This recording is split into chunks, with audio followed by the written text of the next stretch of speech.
plus longtemps. C'est pourquoi je les dépose à tes pieds. Prends-les s'il te plaît, Seigneur. Jésus, nous t'appelons. Jésus, oh Jésus, viens nous aider, s'il te plaît.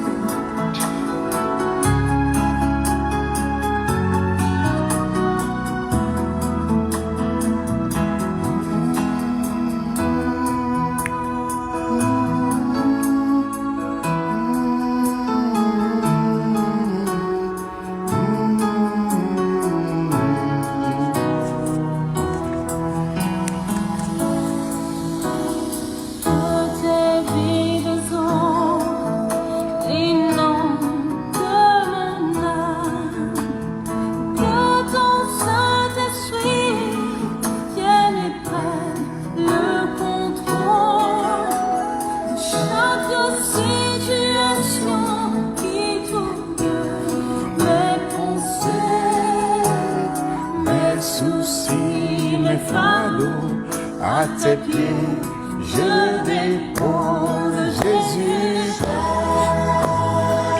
Jésus, Jésus,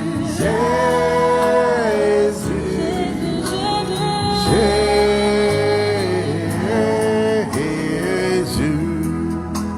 Nous t'appelons Père.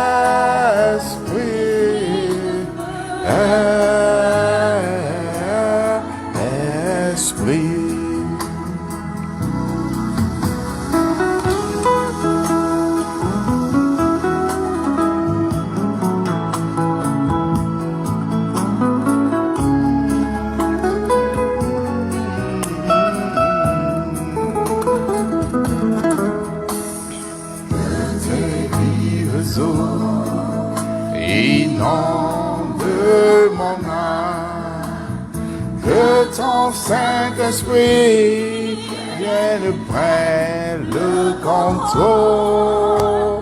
Chaque situation, toutes mes pensées, mes soucis, mes fardeaux, à tes pieds, je dépose Jésus, Jésus, Jésus.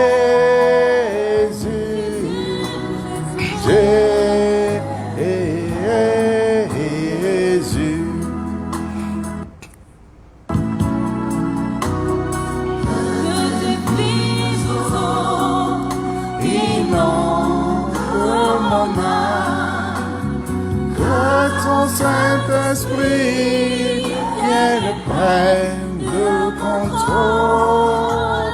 Chaque situation, toutes mes pensées, mes soucis, mes fardeaux, à tes pieds, je dépose Jésus, Jésus, Jésus.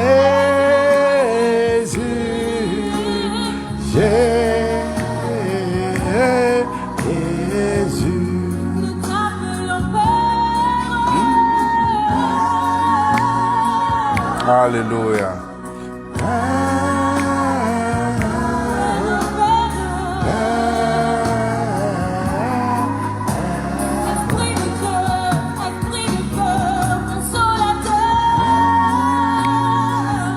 Alléluia. Nous n'avons que toi, nous connaissons que toi, Esprit de Dieu. Jésus.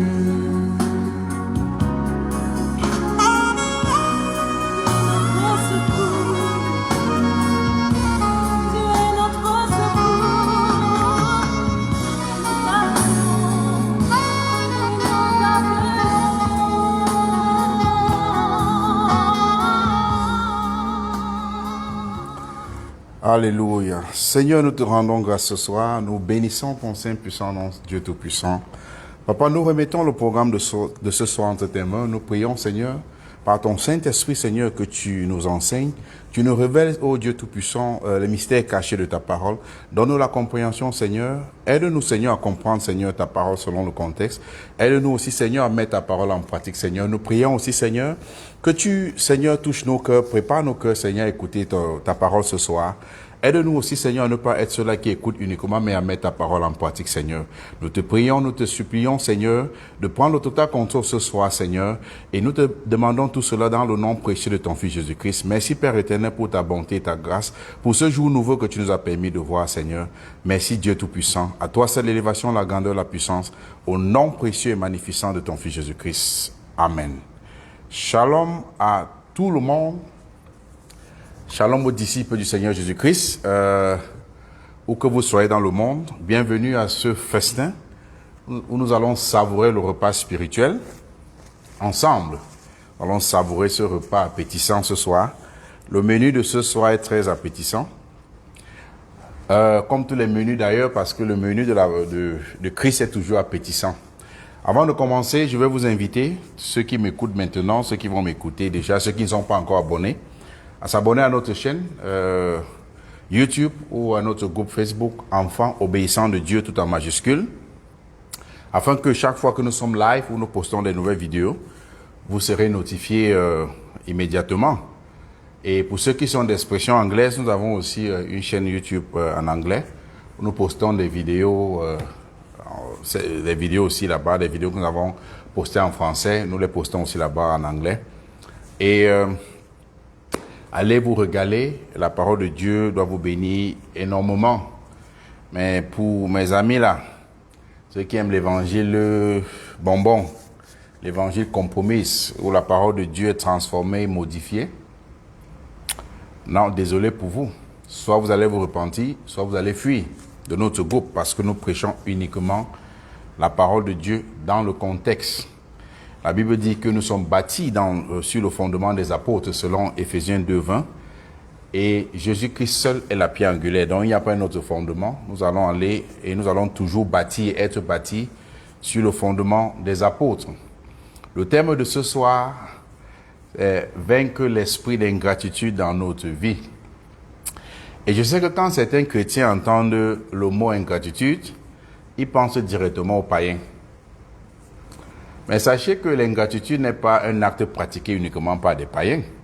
Beaucoup de chrétiens sont ingrats. Pourtant, les chrétiens ne devraient pas être ingrats comme le font les païens, parce que les chrétiens sont la lumière du monde. Et si le chrétien perdait cette lumière du monde qu'il a obtenue en Christ, il cesserait d'être la lumière du monde, il redevient ténèbres. Il redevient ténèbres comme les païens. L'enseignement de ce soir devrait nous amener à nous examiner nous-mêmes. Et pour voir s'il y a une petite graine d'ingratitude en nous. Et s'il trouve une petite graine d'ingratitude en nous, repentons-nous et dissocions-nous autant pour moi de cette pratique qui ne glorifie pas le Dieu de la Bible. Si on te prêche que l'ingratitude glorifie Dieu, ce n'est pas le Dieu de la Bible. Le Dieu de la Bible s'oppose à l'ingratitude. C'est quoi l'ingratitude? Selon le contexte de la parole de Dieu, c'est quoi l'ingratitude? Je vais donner cette définition comme la parole de Dieu m'a enseigné. L'ingratitude peut être définie comme le manque de reconnaissance. Un manque de reconnaissance d'un bienfait que Dieu ou une personne t'a fait. Ou un acte qu'une personne a posé vis-à-vis de toi. Donc c'est ce manque de reconnaissance-là. C'est ça l'ingratitude. Et la parole de Dieu nous donne un récit dans le livre de Luc 17, qui est un merveilleux récit et qui va nous amener à comprendre ce que le Seigneur Jésus-Christ lui-même a parlé de l'ingratitude. Parce que l'ingratitude prend place quand un acte positif s'est posé, quand un acte, ça peut être l'aide, ça peut être n'importe quel acte physique comme spirituel s'est posé en ta faveur, mais que toi qui as reçu, que toi qui as été aidé, toi qui as été assisté, que tu refuses de reconnaître cet acte-là. C'est ça l'ingratitude. Et dans le livre de Luc, 17, versets 11 à 19, comme je le dis toujours, quand nous sommes live, que chacun ait sa Bible, la parole de Dieu, pour examiner ce que nous lisons. Nous allons lire dans le contexte. Nous allons toujours aller avec ce que la parole de Dieu dit, pas ce que je pense, pas ce que quiconque pense. Donc nous allons avec ce que la parole de Dieu dit. Donc, comme je disais, dans le livre de Luc 17, à partir du verset 11 à 19, la Bible dit que le Seigneur Jésus-Christ, se rendant à Jérusalem, passait entre la Samarie et la Galilée. Comme il entrait dans un village, 10 lépreux vinrent à sa rencontre. 10 lépreux sont venus à sa rencontre, se tenant à distance, et ils élevaient la voix et dirent: Jésus, Maître, aie pitié de nous. La Bible dit au verset 14 que dès qu'il les eut vus, il leur dit: allez vous montrer au sacrificateur. Et pendant qu'ils allaient, il arriva qu'ils soient guéris. Pendant qu'ils allaient se montrer au sacrificateur, ils ont été guéris en chemin. L'un d'eux, se voyant guéri, revint sur ses pas, glorifiant Dieu à haute voix, et il tomba sur sa face aux pieds de Jésus. Aux pieds de Jésus. Et il lui rendit grâce. C'était un Samaritain. Jésus prenant la parole et dit: les 10 n'ont-ils pas été guéris? Et les 9 autres, où sont-ils? Les 9 autres, où sont-ils? Ne s'est-il trouvé que cet étranger pour venir et donner gloire à Dieu? Des 10 autres qui ont été guéris, il n'y a que cet étranger, lui seul, qui est venu donner gloire à Dieu. Puis Jésus lui dit: lève-toi, va, ta foi t'a sauvé. Donc, l'ingratitude, cet acte d'ingratitude nous amène à ne pas valoriser ce que Dieu, à travers son Fils Jésus-Christ, autant pour moi, a fait pour nous à la croix. L'ingratitude nous amène à ne pas valoriser ce que Dieu, à travers son Fils Jésus-Christ, a fait pour nous à la croix. Parce que Dieu a établi une grande alliance pour nous à la foi. Certaines personnes ne reconnaissent pas, parce que le fait de ne pas l'accepter, le fait de rejeter cette alliance, ce don que Dieu nous a donné en Jésus-Christ, c'est l'ingratitude. Le fait de l'accepter, pas selon le standard que Dieu voudrait que nous l'acceptons, c'est de l'ingratitude. Donc, c'est ça l'ingratitude. Ça nous amène aussi à ne pas apprécier ce que Dieu continue de faire dans nos vies chaque jour. C'est ça l'ingratitude. Que qu'en soient les circonstances que nous pouvons prendre, dire que oh, j'ai eu tel empêchement, oh, ceci a été l'obstacle qui m'a empêché de démontrer ma gratitude envers l'Éternel, c'est l'ingratitude. Si nous refusons de reconnaître les bienfaits que l'Éternel ou qu'une personne a fait dans notre vie par la grâce de Dieu, c'est de l'ingratitude. Et refuser de reconnaître les bienfaits que Dieu ou une personne a fait dans notre vie n'est pas uniquement le fait de dire non. Et reconnaître les bienfaits que Dieu a fait dans notre vie n'est pas, ou à travers une personne, n'est pas uniquement le fait de dire le mot oui ou dire le mot non. Non. Parce que refuser ou reconnaître les bienfaits que Dieu a fait, aucune personne a fait par la grâce de Dieu, se définit par nos actes et non juste l'expression de notre bouche. Donc ce n'est pas le fait de dire « Oh, je reconnais avec la bouche » ou « Je ne reconnais pas avec la bouche » qui démontre que nous ne sommes pas ingrats. Mais cela doit se faire non pas avec l'expression de notre bouche, mais avec l'expression de notre être, c'est-à-dire notre corps, notre âme et notre esprit. Parce que quelqu'un peut bien prétendre te dire « Je reconnais » ou te dire « Je remercie » avec la bouche, mais dans son cœur, il est en train de te maudire. Donc, si nous n'exprimons pas la gratitude selon le standard de Dieu, ce n'est pas juste. Donc, la gratitude n'est pas uniquement le fait de dire « Oui, je reconnais », non, je ne reconnais pas.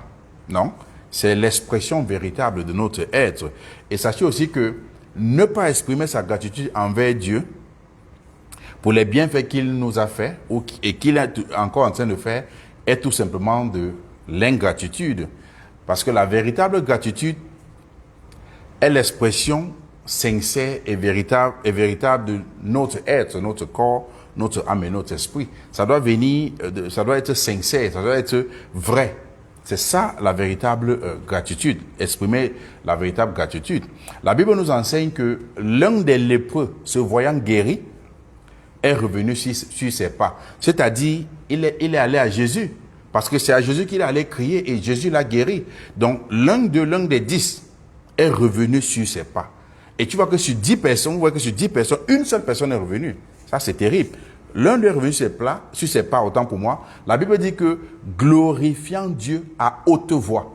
Donc, il ne glorifiait pas uniquement Dieu, mais la Bible fait la précision à haute voix. C'est comme ça qu'il glorifiait l'Éternel. Donc, et les 9 autres, et le Seigneur lui a dit, lève-toi, ta foi t'a sauvé. Mais le Seigneur n'a pas fait la même déclaration pour les 9 autres.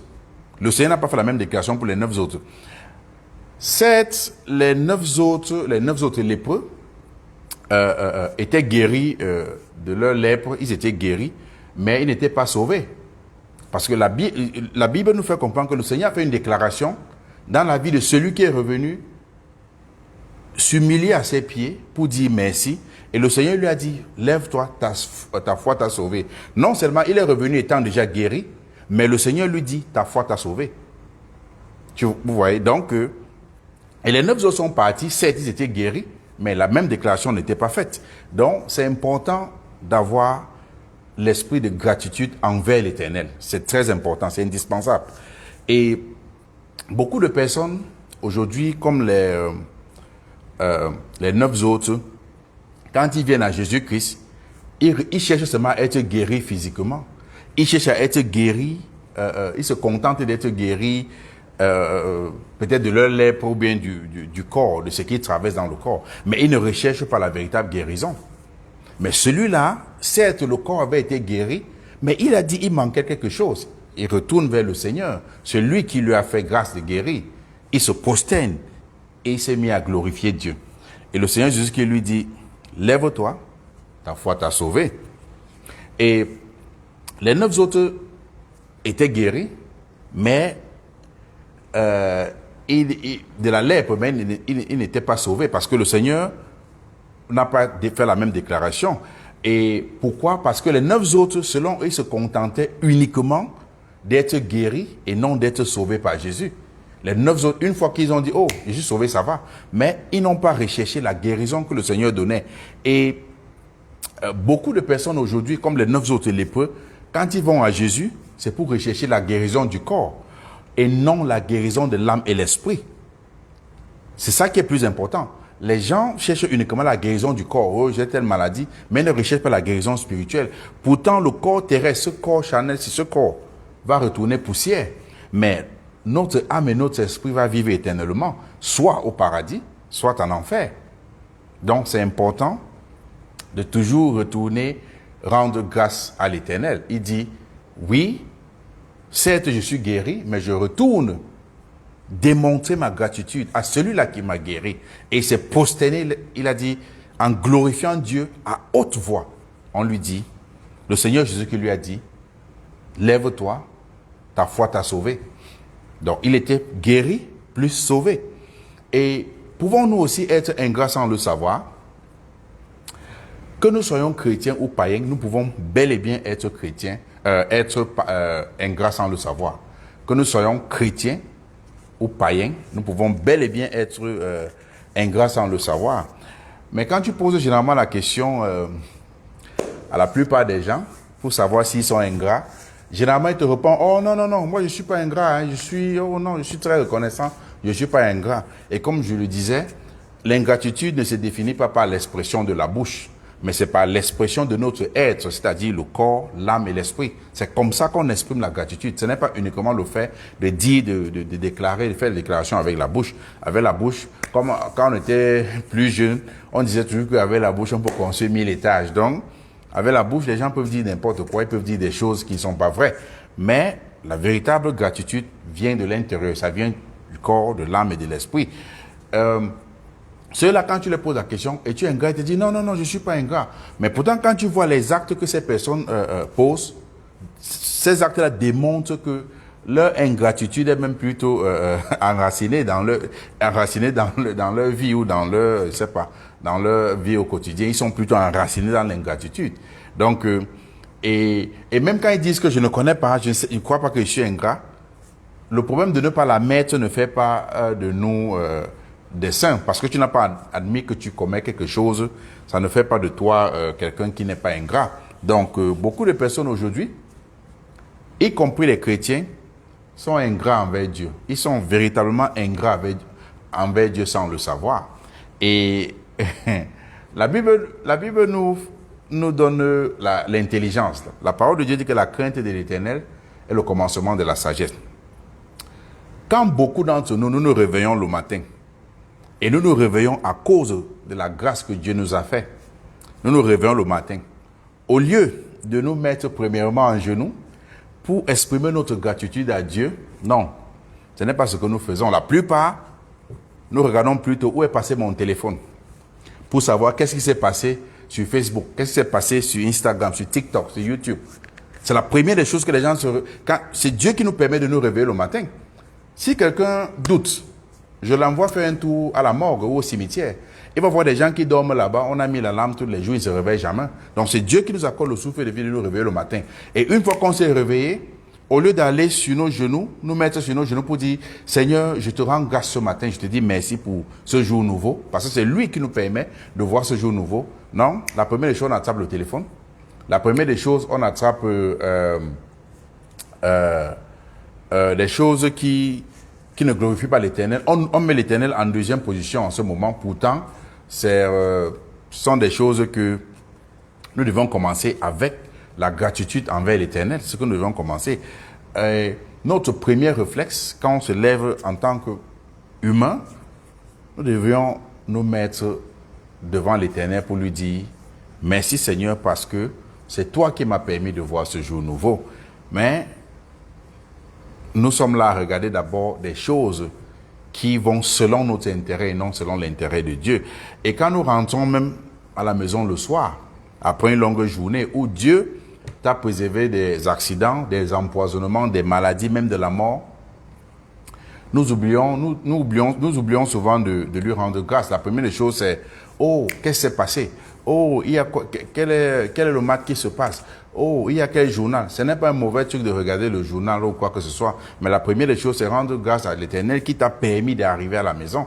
Il y a ceux qui quittent le boulot comme toi et en cours de chemin, les accidents arrivent.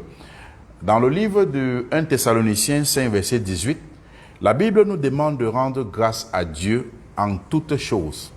C'est-à-dire qu'en tout lieu, en tout temps, rendons grâce à l'Éternel. Et la Bible dit que car telle est la volonté de Dieu en Jésus-Christ, c'est important pour nous de rendre grâce à Dieu en toutes choses. Et sachez aussi que quiconque ne rend pas grâce à Dieu en toutes choses, comme la parole de Dieu nous l'enseigne, est ingrat. C'est ça l'ingratitude. Nous sommes ingrats parce que tout ce que nous possédons, c'est pas la grâce de Dieu. Que ce soit nos biens matériels, les dons spirituels, même le salut, c'est la grâce de Dieu. C'est pas la grâce de Dieu que nous pouvons obtenir ces choses ou avoir ces choses. Et certaines personnes sont ingrats par ignorance. D'autres le font avec toute leur conscience. Mais le fait d'être ingrat par ignorance, je le dis toujours, l'ignorance n'est pas une garantie de sécurité. Le fait d'être ingrat par ignorance ne change rien. Que nous soyons ingrats dans l'ignorance, ça ne change pas la sentence de la condamnation de Dieu. Quand nous lisons le livre de Romains 1, verset 19 à 20, la Bible dit que Dieu ayant fait connaître ses qualités invisibles aux hommes, il a fait connaître sa divinité aux hommes. Les hommes sont inexcusables. Donc, si quelqu'un pensait qu'il devait aller devant Dieu dire que je ne sais pas, je ne savais pas, c'est une mauvaise tactique qui se dissocie de ça parce que l'ignorance ne peut pas ôter ni protéger la sentence de la condamnation dans la vie d'un homme, mais plutôt la repentance. Donc, si tu es ignorant, croyant qu'en allant devant Dieu, tu vas lui dire « Oh, je ne savais pas » et ça va t'épargner de la punition, c'est un mensonge. La seule chose qui peut nous épargner de la colère de Dieu, c'est la repentance en Jésus-Christ. C'est la seule repentance. C'est la seule chose qui peut nous mettre à l'abri, c'est la repentance. Et voilà pourquoi nous ne devrions pas être ingrats. Nous ne devrions pas être ingrats. Parce que être ingrat, L'ingratitude nous plonge dans les ténèbres. Si nous sommes ingrats, l'ingratitude nous plonge dans les ténèbres et dans des pratiques charnelles, les pratiques de la chair qui ne glorifient pas Dieu. L'ingratitude nous amène à ne pas rendre grâce à Dieu de tous les bienfaits que Dieu peut-être a fait dans notre vie, ou que Dieu, les bienfaits qu'une personne a fait dans notre vie par la grâce de Dieu. C'est Dieu qui touche le cœur des hommes de nous assister et de veiller sur nous. Et être ingrat envers l'Éternel, c'est un péché qui irrite l'Éternel. Quiconque est ingrat envers l'Éternel ne peut pas rendre grâce ni glorifier Dieu, que qu'en soit ce que tu dis. Même si tu prétends connaître Dieu, si tu es ingrat à rendre grâce à Dieu, comme Dieu devait être glorifié, c'est un péché qui irrite l'Éternel. Nous ne pouvons pas prétendre être des enfants de Dieu, pourtant nous sommes ingrats. L'ingratitude ne vient pas de Dieu. L'ingratitude, ce sont des sémences du diable. Tu ne peux pas prétendre dire, oh, j'appartiens à l'Éternel, je suis enfant de Dieu et tu es ingrat. Ça ne vient pas de Dieu. Et quiconque est ingrat ne peut pas rendre grâce ni glorifier Dieu comme Dieu devrait être glorifié. Parce qu'il y a une manière que Dieu devrait être glorifié. On ne glorifie pas Dieu selon notre entendement. Il y a une manière que Dieu devrait être glorifié. Donc, si nous ne glorifions pas Dieu comme Dieu devrait être glorifié, c'est l'égarement. Nous pouvons bien prétendre, oh, je suis enfant de Dieu, je parle en langue, je vois les visions, mais si nous avons ce péché mignon-là, c'est pas que nous sommes totalement égarés, mais il faut que nous ôtons ces choses dans notre vie, parce que ces choses vont nous empêcher. Ces choses vont nous empêcher de recevoir la véritable... Si Dieu te donne un peu et tu ne peux même pas être reconnaissant et tu t'attends à la vie éternelle, non, retournons au bon sentiment, rendons grâce à l'Éternel comme ça se doit et chaque temps, ayons de la gratitude envers Dieu, parce que l'ingratitude est un péché qui irrite l'Éternel. Dans le livre de Romains 1, à partir du verset 21 à 22, la Bible nous enseigne que, puisque ayant connu Dieu, ils ne l'ont point glorifié comme Dieu. Comme je disais, il y a une manière de glorifier Dieu, comme Dieu, selon le standard de Dieu, et non selon le standard des hommes. Il dit, ils ne lui ont point rendu grâce, mais ils se sont égarés dans leurs pensées. Donc, celui qui ne rend pas grâce à Dieu, il est égaré. Et leur cœur sans intelligence a été plongé dans des ténèbres. Donc, ne pas rendre grâce à Dieu, la Bible nous fait encore comprendre que c'est manquer d'intelligence. La Bible dit que la crainte de l'Éternel est le commencement de la sagesse. Celui qui est sans intelligence, ça veut dire qu'il n'a pas l'Éternel. Et au verset 22, la Bible dit quoi? Se vantant d'être sages, ils sont devenus fous. Évidemment, glorifier Dieu comme Dieu veut tout simplement dire servir Dieu selon le standard de la parole de Dieu et non selon le standard d'un homme. Et la parole de Dieu nous enseigne aussi que ne pas rendre grâce à Dieu en tout lieu, en tout temps, comme la Bible nous a enseigné, ne pas rendre grâce à Dieu, ne pas être démontrer notre gratitude envers Dieu est juste nous égare, nous éloigne et nous plonge dans les ténèbres. Si nous ne rendons pas grâce à Dieu, ça nous égare de la voie de Dieu, parce que la voie de Dieu voudrait que le chrétien, l'enfant de Dieu, doit rendre grâce à Dieu. Mais celui qui ne rend pas grâce à Dieu est égaré de la voie de Dieu. Et puisque nous sommes égarés de la voie de Dieu avec cette mentalité, ça nous plonge dans des ténèbres. Pourquoi ça nous plonge? Parce que servir Dieu selon notre intelligence et non selon le standard de Dieu est la pure folie et l'égarement. Si nous voulons servir Dieu, nous devons servir Dieu comme Dieu devrait être servi et non comme nous souhaitons servir Dieu. Il y a un standard. Et si nous sommes sans intelligence, ou bien si nous voulons servir Dieu selon notre intelligence et non selon le standard de la parole de Dieu, c'est une folie et l'égarement. Et cette folie va nous amener à la perdition. L'ingratitude vis-à-vis de l'Éternel est un péché qui hérite l'Éternel. Je vous ai dit ça. Et la Bible enseigne cela. Et nous allons voir une histoire du peuple d'Israël. Vous allez comprendre que il y a des gens, et comment l'Éternel a traité ce peuple que lui-même l'a sorti d'Égypte. Mais ils étaient tellement ingrats. La Bible nous donne l'histoire du peuple d'Israël et leur ingratitude chronique vis-à-vis de l'Éternel. L'ingratitude a été vraiment avancée vis-à-vis de l'Éternel. Avec tout ce que l'Éternel a fait pour eux, tous les bienfaits que l'Éternel a fait pour eux, parce que l'Éternel a délivré le peuple d'Israël d'entre les mains des Égyptiens, autant pour moi. Ils étaient esclaves. Le peuple d'Israël était esclave en Égypte pendant 430 ans. Voilà tout le séjour des Israélites en Égypte. il se plaignait, il criait tous les jours. Excusez-moi. Il se plaignait, criait tous les jours.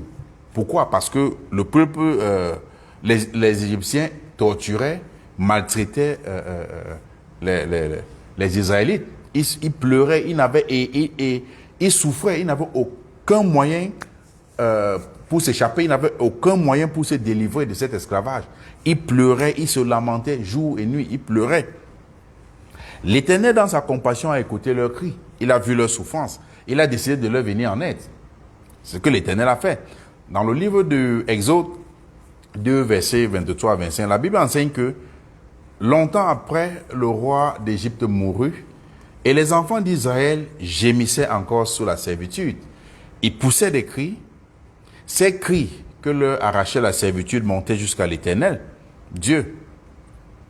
Dieu entendit les gémissements et se souvint de l'alliance. L'alliance avec Abraham, Isaac et Jacob, parce que Dieu avait fait une alliance avec Abraham. Il lui a dit, tes enfants, ta descendance va être esclave en Égypte, mais je vais les sortir, je vais les sauver de ma puissante main. Et malheur à ce pays qui va les garder en esclavage.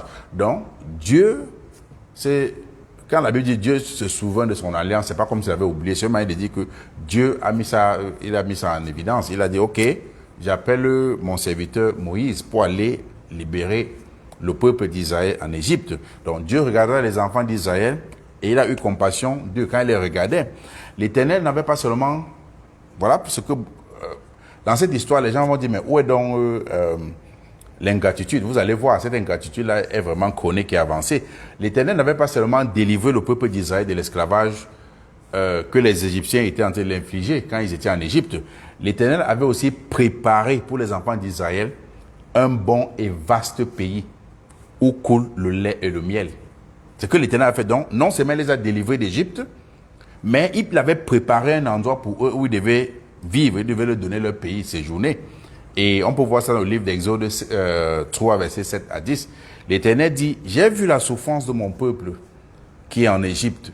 J'ai entendu les cris que lui font pousser ses oppresseurs.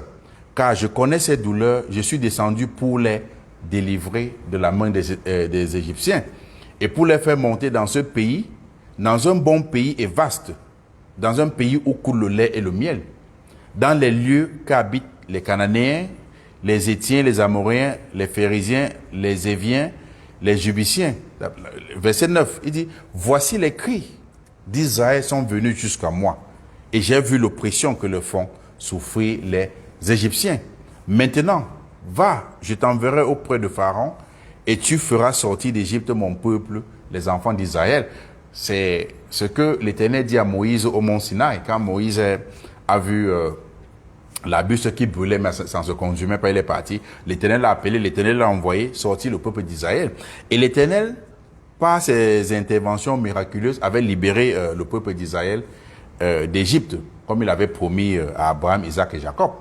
Et l'Éternel avait frappé les Égyptiens de plusieurs malheurs, afin que Pharaon, le roi d'Égypte, soit contraint à laisser les enfants d'Israël sortir d'Égypte.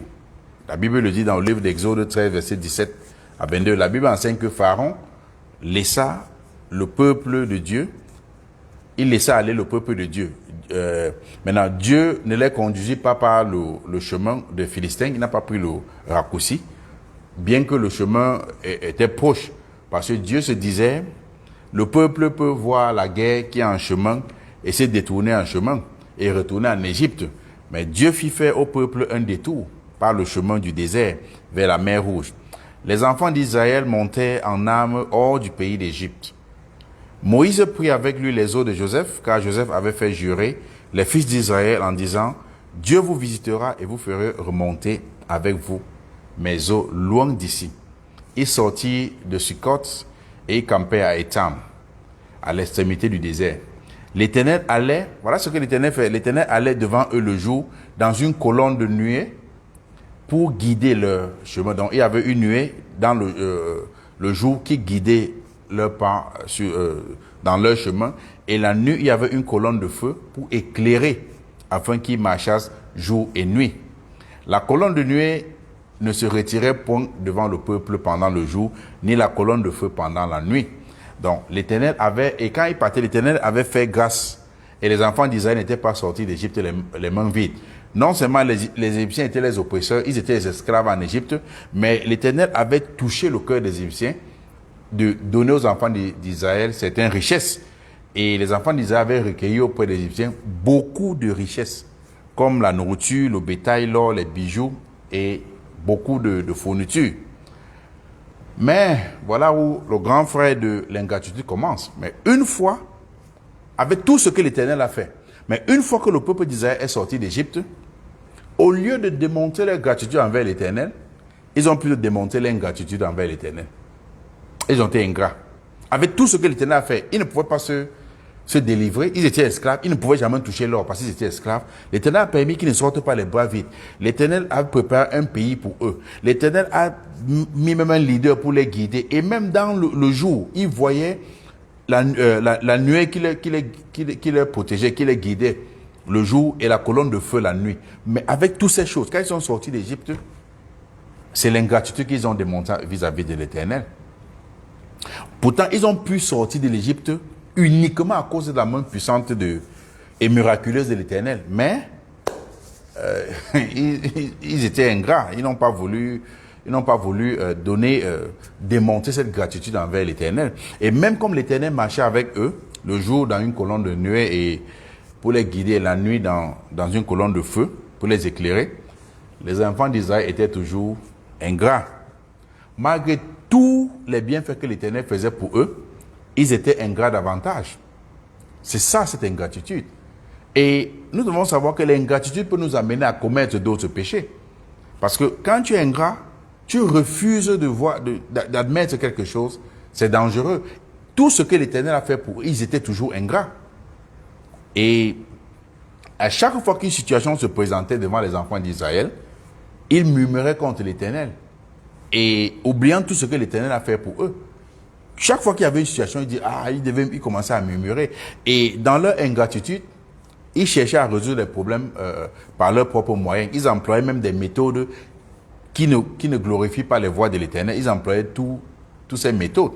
En fait, dans le livre d'Exode 32, à partir du verset 1 à 10, la Bible nous enseigne que le peuple d'Israël, voyant que Moïse tardait à descendre de la montagne, parce que Moïse était allé à la montagne. En fait, à cette époque, Moïse allait à la montagne, il priait, et Dieu lui montrait des choses. Il venait communiquer au peuple d'Israël.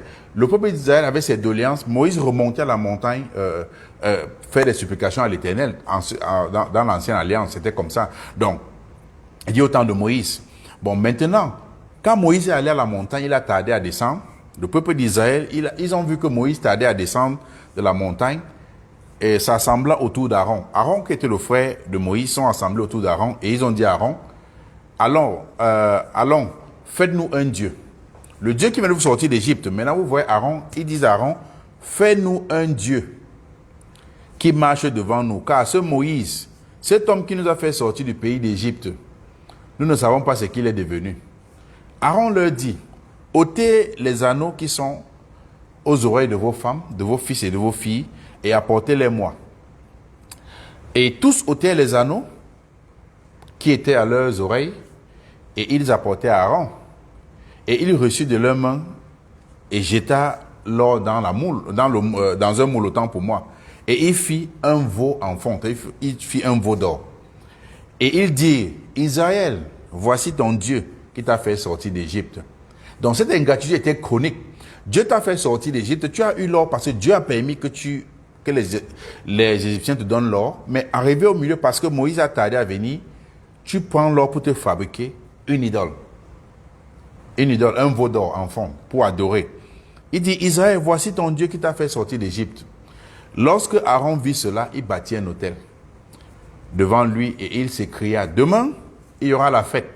Ça ne m'étonne pas pourquoi ceux qui aiment adorer les idoles, même dans l'église aujourd'hui, ils aiment beaucoup les fêtes. Demain, il y aura la fête en l'honneur de l'Éternel. Leur Éternel, ce faux Dieu.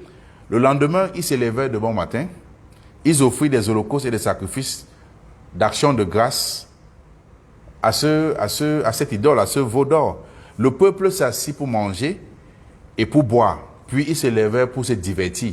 Tu vois? Voilà pourquoi vous allez comprendre là où toutes ces choses viennent. Et l'Éternel dit à Moïse, puisque Moïse était à la montagne pour implorer, pour communiquer avec l'Éternel dit à Moïse, va, descends, car ton peuple que tu as fait sortir d'Égypte s'est corrompu. Donc, la parole de Dieu nous enseigne aussi ici que l'idole, c'est la corruption, parce qu'il y a une voie pour servir l'Éternel. Toute idole, toute chose qu'on met devant l'Éternel, toute chose qu'on met à côté de l'Éternel, c'est la corruption. L'Éternel dit lui-même, ton peuple que tu as fait sortir d'Égypte s'est corrompu. Ils se sont promptement écartés de la voie que je les avais prescrite. Ils se sont fait un veau en fonte. Ils se sont prosternés devant lui. Ils lui ont offert des sacrifices et ils ont dit, Israël, voici ton Dieu qui t'a fait sortir d'Égypte. L'Éternel dit à Moïse, je vois que ce peuple est un peuple rebelle.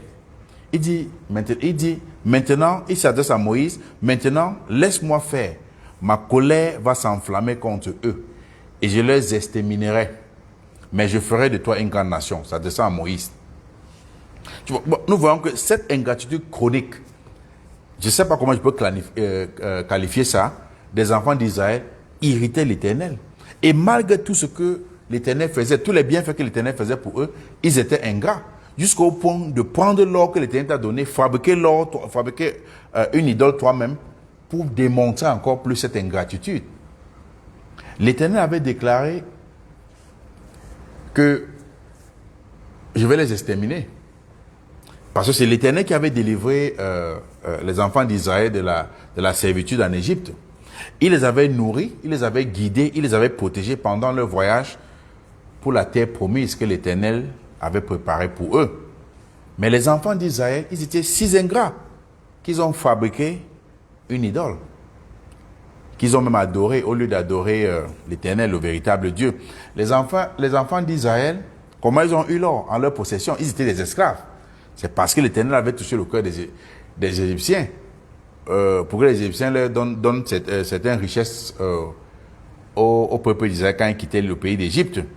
Mais les enfants d'Israël, dans leur ingratitude avancée, ils ont plutôt utilisé cet or pour fabriquer un veau d'or et l'adorer.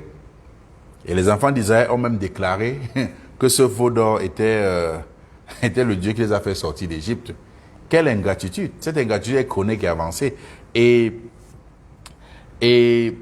quand l'Éternel a vu ça, il a dit à Moïse, vois ton peuple, il s'est détourné, ils se sont corrompus. Ils sont sortis ils sont détournés promptement de la voie, ils sont écartés de mes voies. La voie de l'Éternel. L'Éternel avait prescrit une voie pour eux. Et à cause de cet acte, l'Éternel a dit à Moïse que ton peuple que tu as fait sortir d'Égypte, en fait, c'est Dieu qui avait envoyé Moïse, mais Moïse était l'instrument physique que Dieu utilisait. Ces corrompus sont écartés de mes voies. Donc la parole de Dieu nous enseigne une fois de plus que pratiquer l'idolâtrie est synonyme de s'écarter de la voie de l'Éternel. Mais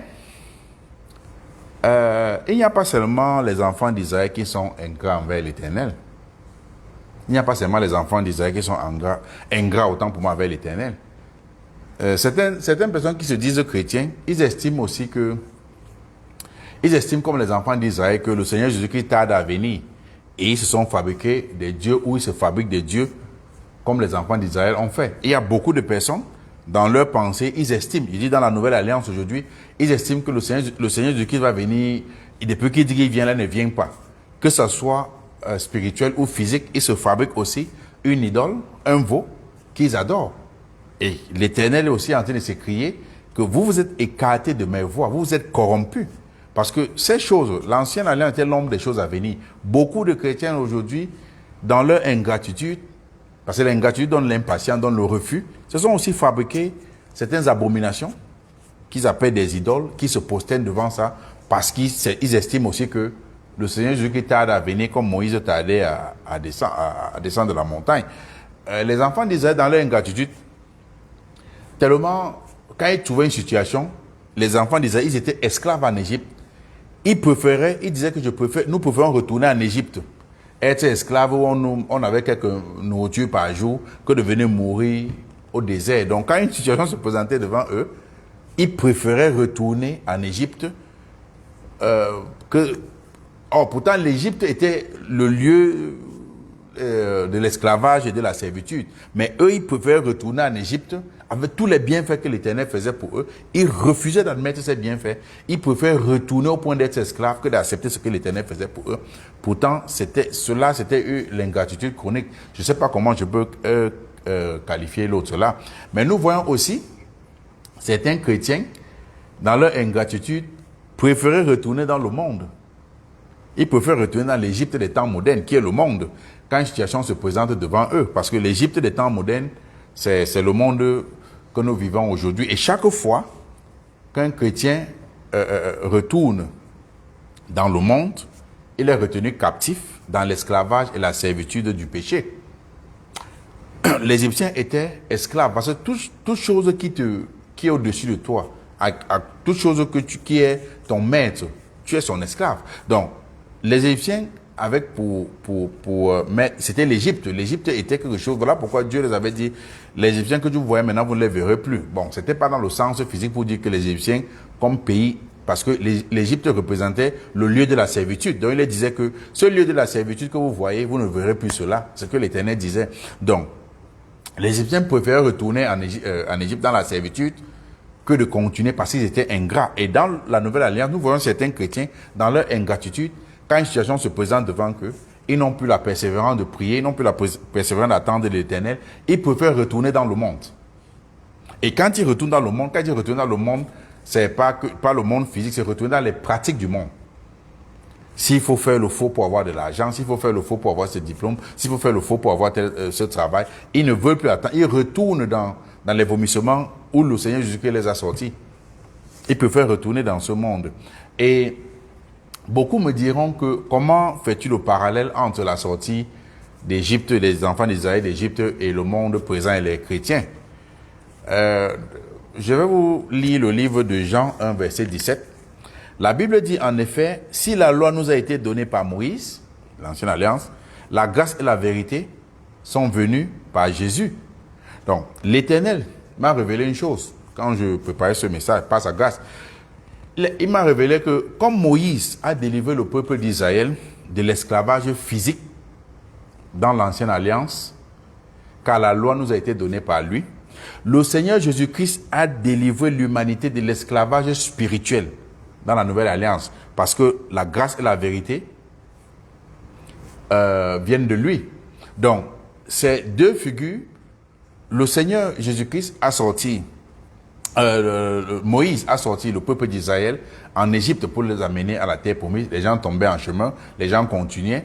Et c'est comme ça que le Seigneur Jésus-Christ nous a sorti de l'esclavage spirituel, ce monde de l'esclavage spirituel, pour nous conduire dans notre nouvelle terre promise, qui est la nouvelle Jérusalem.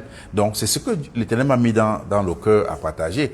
Et comme l'Éternel s'irritait des enfants d'Israël à chaque fois, quand ils voulaient retourner physiquement ou mentalement en Égypte, ils pensaient que, oh non, mieux vaut retourner en Égypte, manger ce qu'il y avait là, bête, on soit esclave, mieux vaut on soit esclave avant de retourner. C'est la même chose que l'Éternel, notre Dieu, s'irrite quand un chrétien décide de retourner physiquement, mentalement ou spirituellement dans les pratiques du monde qu'il a abandonné, qui représente toujours le lieu de servitude, parce que le péché, si le péché est au-dessus de nous, si nous n'avons pas la victoire du péché, nous sommes serviteurs du péché.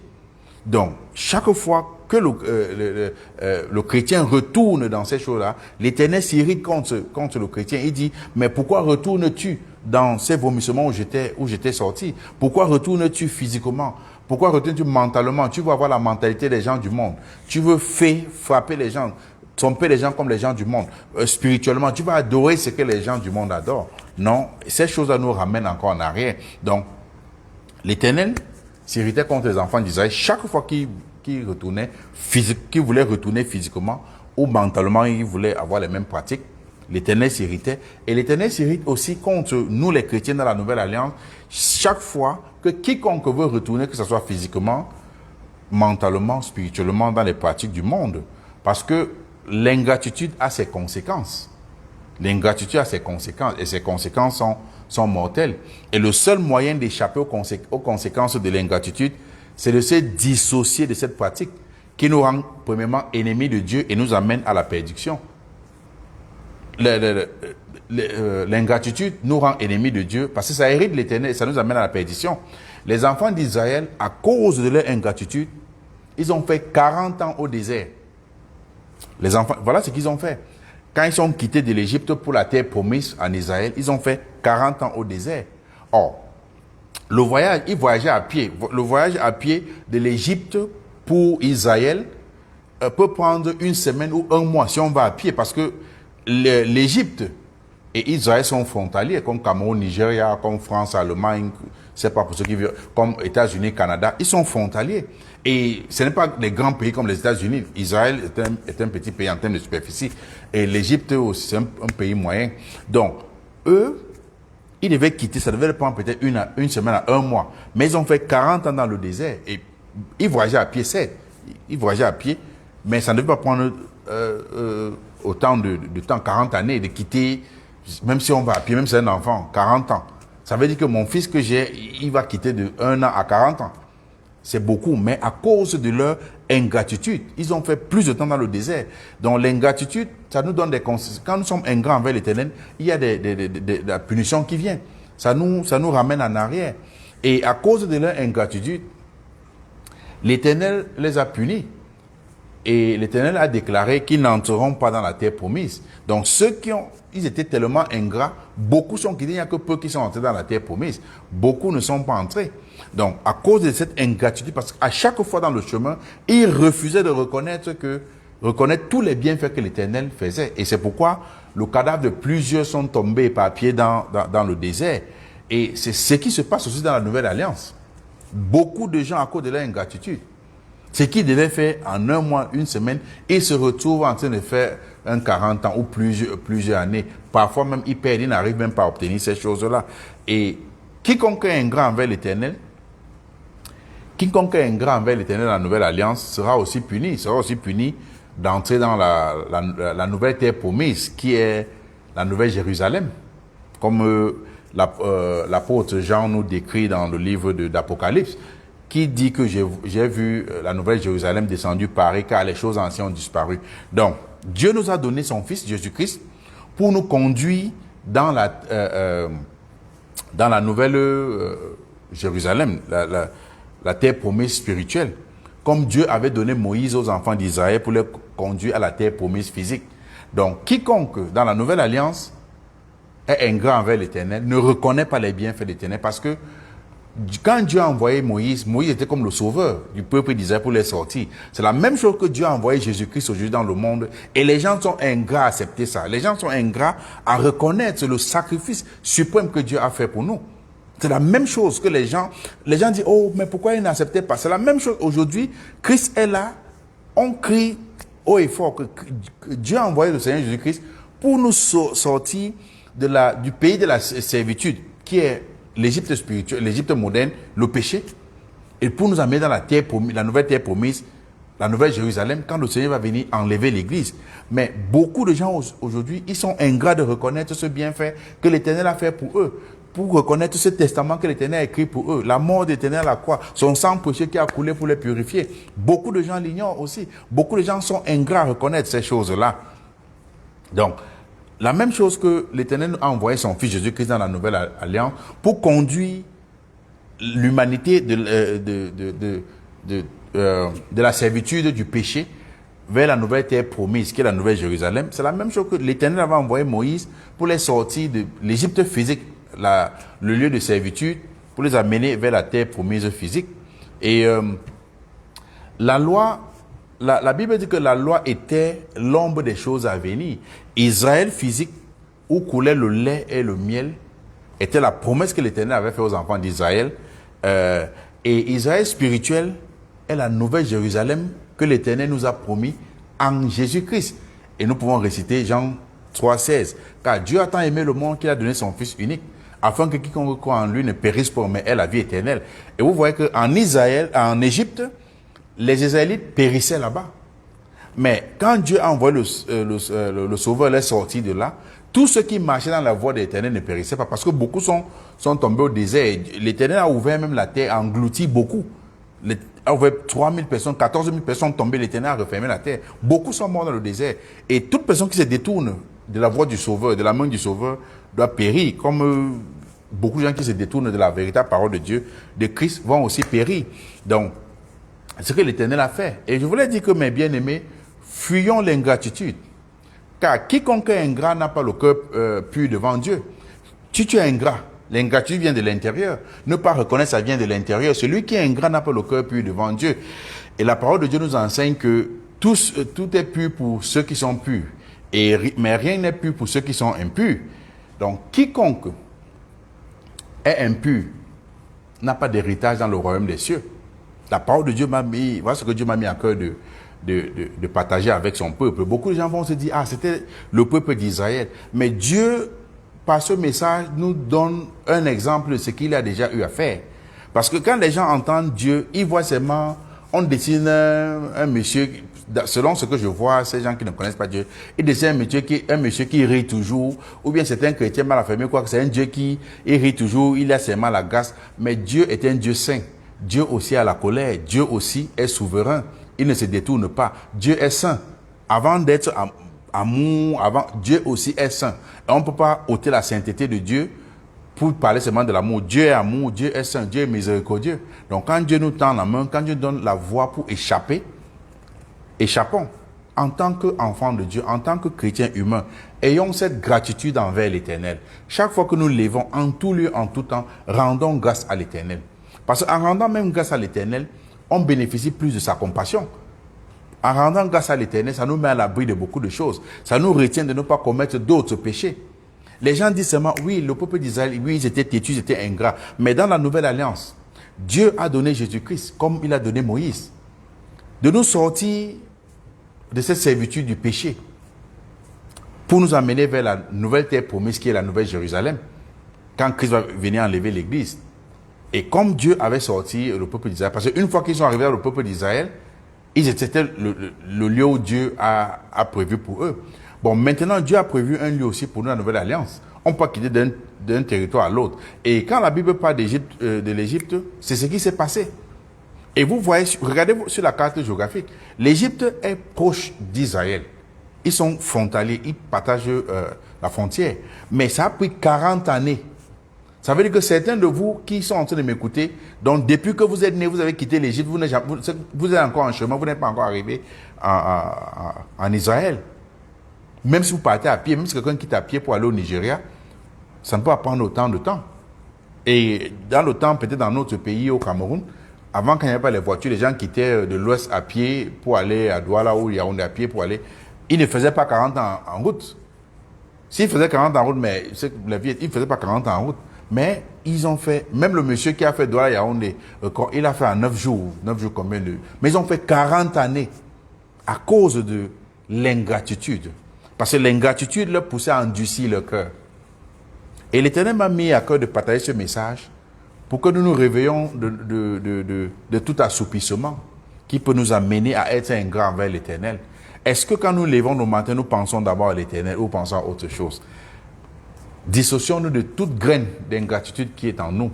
Retournons à l'Éternel d'un cœur pur. Allons à l'Éternel, va nous accueillir et son Fils va continuer à nous purifier par son sang précieux qui a coulé pour nous.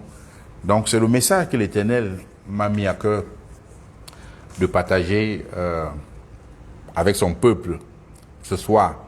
Et s'il y a quelqu'un qui me suit ou qui va me suivre plus tard, qui souhaiterait donner sa vie de pourriture à Christ et accepter la vie éternelle que Dieu nous offre en son Fils Jésus-Christ, vous pouvez nous contacter. Si vous ne sommes pas amis sur Facebook, vous pouvez nous contacter sur notre groupe Enfants obéissants de Dieu ou sur mon Facebook personnel, Gildas Dibanda. Et nous pouvons entrer en contact.